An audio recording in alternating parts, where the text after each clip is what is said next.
Rehman and Christina, who always, no, you don't make a fuss, you engage in debate, which is pretty much ongoing, shall we say, with Maria Miller.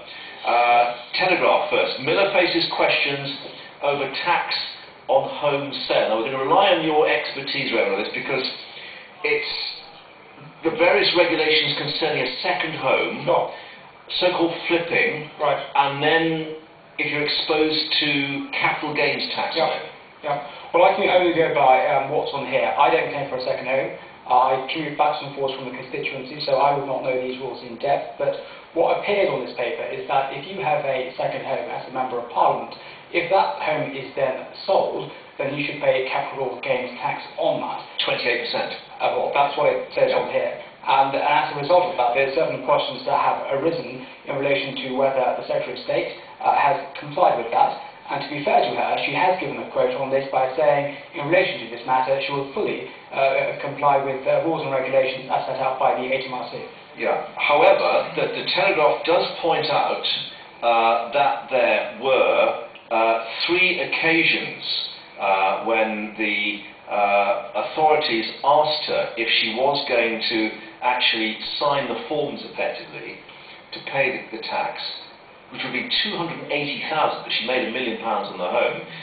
She did not sign those forms, later redesignated the property as a main home, which is the practice of flipping. Is that what I understand? Well, that's what the practice was portrayed as. Yep. But just looking at the paper here again, actually, it said it is not illegal for MPs to designate the same property as their second home for the purpose of claiming expenses, but as their main home for tax purposes.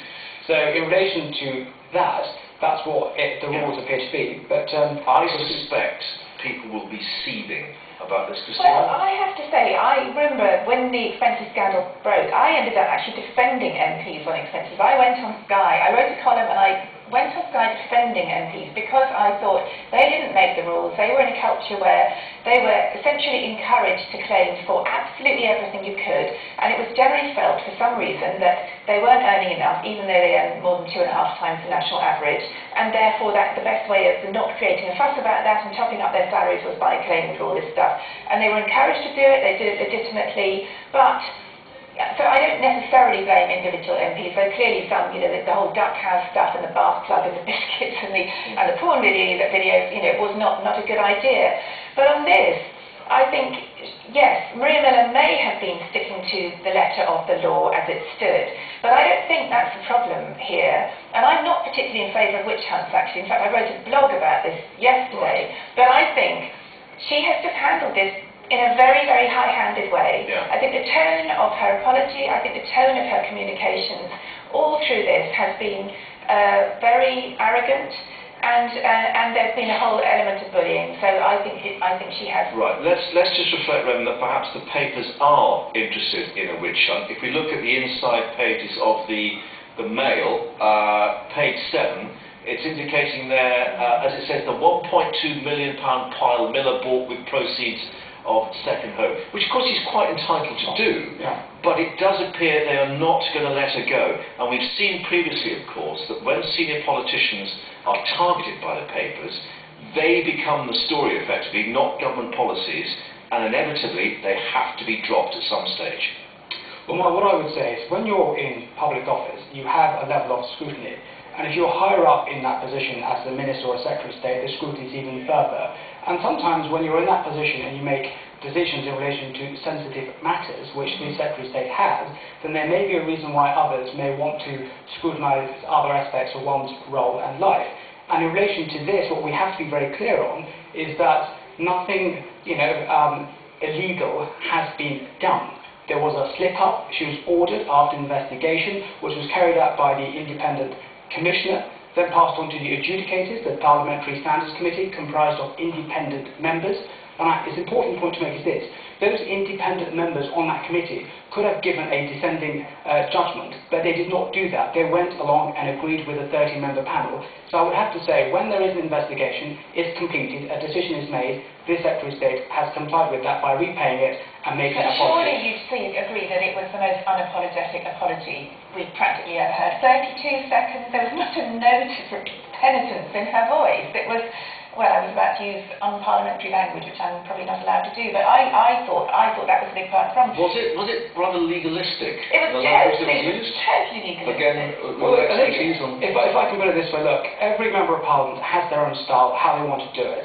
If I was giving an apology, I would give it in my style. So the fact is, she was asked to make an apology, she was asked to make a repayment, she's done that.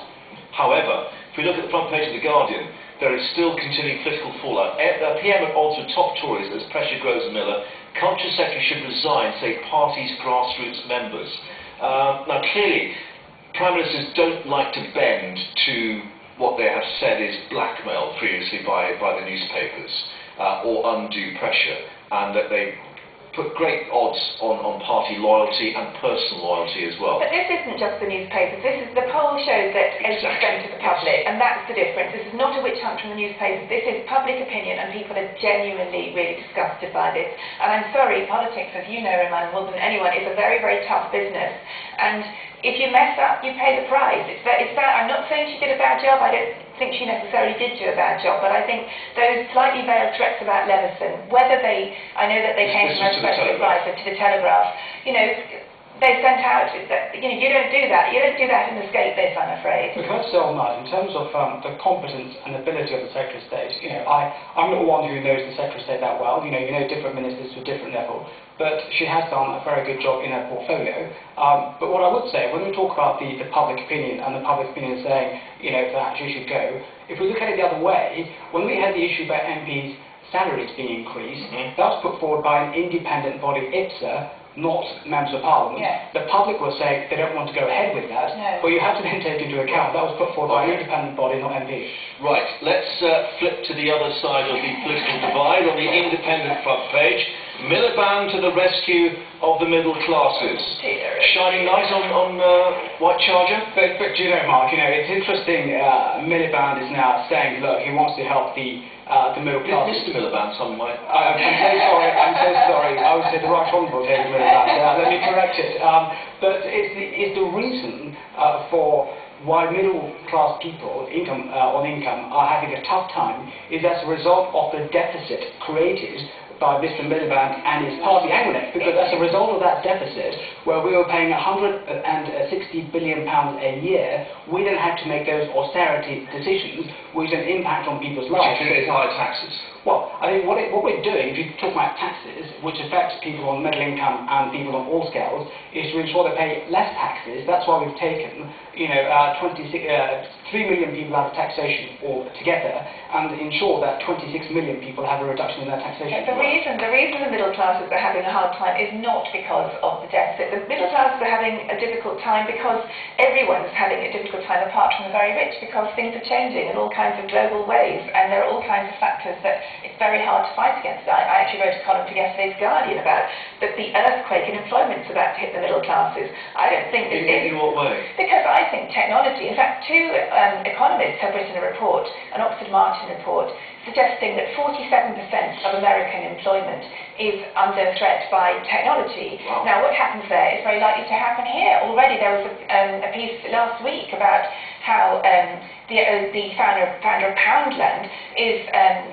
getting together with the founder of Match.com to start a website to sell houses. Well, that's the estate agents wiped out. All kinds of fighting out the middleman. Some may suggest. However, let's reflect that technology itself creates the jobs of the people that have to not enough. design the systems. It doesn't. Not enough.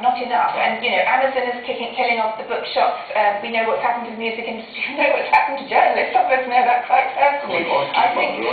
Well, I think in this area, I think I am, and that's why I think politicians have a very tight. MPs are jolly lucky. They'll be around for a while yet. They're not going to carry on like this. They'll find robots online to do the job. Not at all. I think when you say MPs will be around for a long time, not at all. I think at the end of the day, you have to be accountable to your constituents, and they will decide after every certain number of years.